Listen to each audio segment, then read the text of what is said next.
जिसके घर में हर महीने की पूर्णिमा को खीर बनती हो, ध्यान दीजिएगा, बहुत सुंदर संवाद चल रहा है, बहुत ध्यान देने वाली बात है।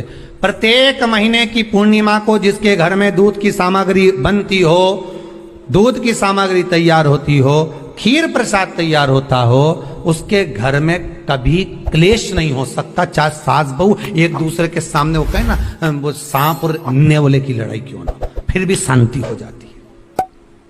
पर प्रत्येक महीने की पूर्णिमा होना चाहिए। ये नहीं कि तुमने एक महीने की पूर्णिमा पे बना लिया और दूसरे महीने की पूर्णिमा को गायब कर दिया। फिर सालों से कर रही हो, कई माताएं कर रही होंगी पूर्णिमा का व्रत, एक समय फलाहार करती हैं, एक समय भोजन करती हैं।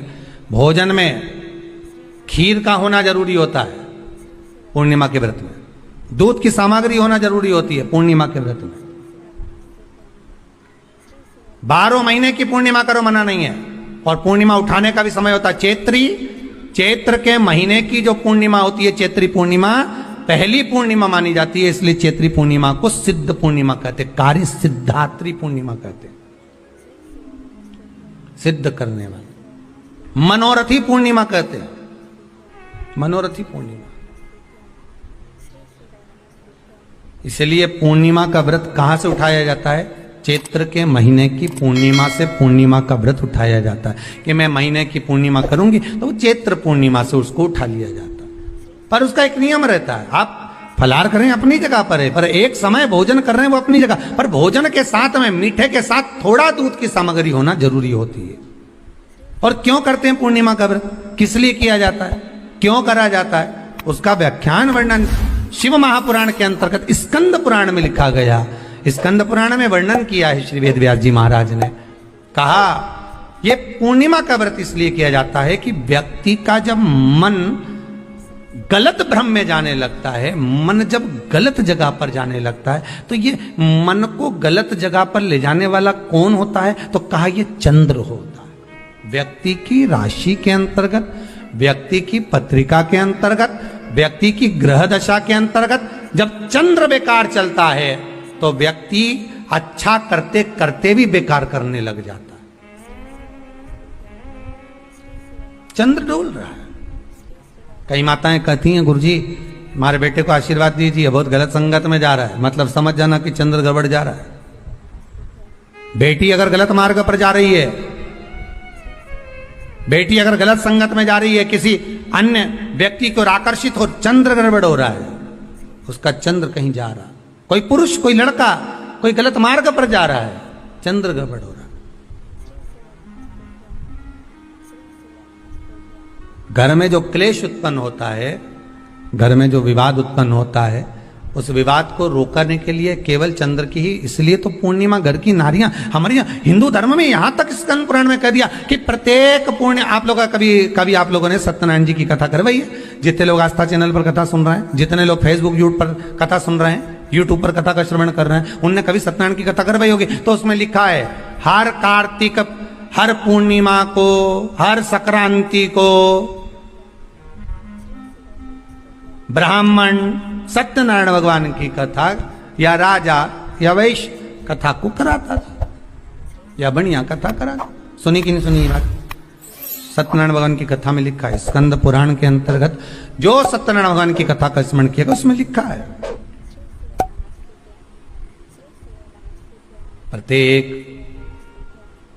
संक्रांति पूर्णिमा को सत्यनारायण की कथा करवाने लगा और ये योनि को प्राप्त हुआ, इस योनि से छूटा, इस योनि में गया। लिखा है, सब कुछ लिखा है।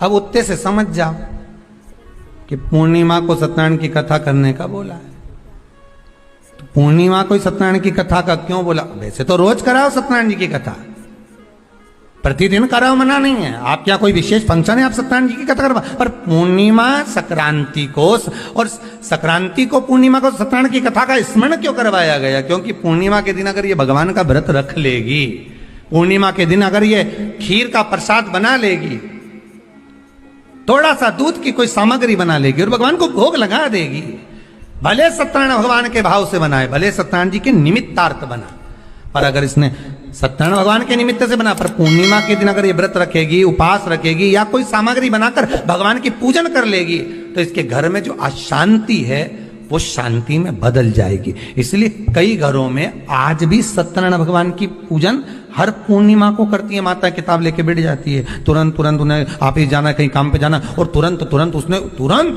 जल्दी जल्दी कलश रखा, कलश नहीं भी रखे तो भगवान की पूजन कर को रखे, ब्राह्मण देवता को बुला लेगी, ब्राह्मण नहीं आएंगे तो खुद कर लेगी, पर करती जरूर है। इतना सा आटा सेक लेगी, पंजेरी बनाई, सीरा बनाई, मिठाई रख दो, कुछ भी करेगी पर सत्यनारायण की कथा कर ले, उसका मन लग गया उसमें। मतलब पूर्णिमा को करना है, उसको करने से क्या होता है, शांति रहती है, शीतलता रहती है। पर प्रत्येक महीने की पूर्णिमा होना चाहिए, ये नहीं कि तुमने एक महीने की पूर्णिमा पे बना लिया और दूसरे महीने की पूर्णिमा को गायब कर दिया। फिर किसी ने कह दिया आज चूरमा तो बन रहा है, दाल बाटी तो बन रही है चूरमे के साथ में, लड्डू बन रहे हैं, तो काय को खीर बना रही हो, तो तुमने अब वो खीर प्रसाद, भगवान थोड़ी ना कहेगा कि तू मेरे पास में आए तो मेरे चरण की रज लेकर जा, भगवान थोड़ी ना कहेगा कि मेरे पास में आकर तू ये लेकर जा, भगवान तो कहेगा मेरे पास में आया है, मांगना कुछ मत, बस मुझे जो स्नान कराया है मेरा चरणोदक लेकर जा, छीट दे पूरे घर में, संपदा भरना मेरा काम है। जहां मेरी चरण की रज पहुंच गई वहां संपदा स्वतः पहुंचती है, मैं वहां पहुंच जाता हूं, तो चरणों तक ले जा। पर लोग ले जाते हैं, पूजन करते, कलश भी उंडेलते, जल भी चढ़ाते, पर आते समय खाली लेकर आ जाते। भगवान को इतना बुरा लगता, मेरे दरवाजे से खाली जाए मुझे कितना बुरा लगेगा, जो आए वो भर कर जाए, भले 2 बूंद लेकर आओ पर उसमें चरणों तक थोड़ा सा लेकर अवश्य आए। ने भी सुना होगा, घर की जो माताएं होती हैं, कभी भी घर का रसोई घर का बर्तन जिसमें सब्जी बनाई है, 50 लोग अगर जिमने आ रहे हैं और कह दिया आज का निमंत्रण है, 50 लोगों का पार्टी है, ये है वो है, सुहागिल है या ब्राह्मण भोज है, तो वो जो खीर का पात्र होगा, जो बर्तन होगा, जो सब्जी का पात्र होगा, माँ उसको खाली जल्दी नहीं करती है, भले उसमें सब्जी थोड़ी ना थोड़ी पड़ी रहने देगी, जब तक सब जिम कर नहीं चले जाएंगे तब तक उसमें पटक कर रखेगी। क्यों? क्योंकि उसमें उसकी बरकत है। उसी तरह जल चढ़ाने के बाद हम जब लेकर आते हैं पात्र के अंदर, ये उसमें उसकी बरकत है। गर्ग संहिता में दूसरी चीज कही, उसको भी समझ लीजिए। गर्ग संहिता में कहा गया, जब आप घर से जल लेकर जाते हो भरकर, तो ये सृष्टि की जितनी नदियां हैं, पृथ्वी पर जितनी नदियां विद्यमान हैं, जितने तालाब, जितने सरोवर, जितने कुंड, जितने विराजमान हैं, उन सारे तीर्थों का जल जब आप घर से लेकर निकलते हो तो वो तीर्थ का संपूर्ण जल आपके कलश में आ जाता है। और जब आप उस जल को शिव पर समर्पित कर देती हो और 2 बूंद चरणादक लेकर जब जाती हो, तो शिव महापुराण, गर्ग संहिता, पद्म पुराण कहती है वो जल साधारण नहीं रहता, वो गंगा जल बनकर तुम्हारे घर को पवित्र करने के लिए पहुंच जाता है, वो पवित्र गंगा जल बन